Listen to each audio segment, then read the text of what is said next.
حتى إذا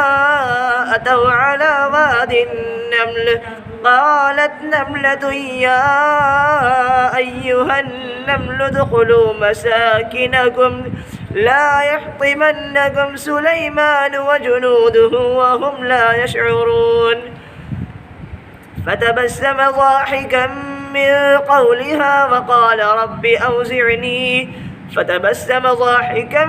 من قولها وقال رب أوزعني أن أشكر نعمتك التي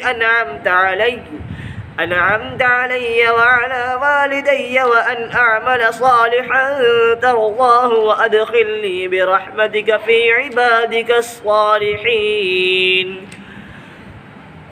وتفقد الطير فقال ما لي لا أرى الهدهد أم كان من الغائبين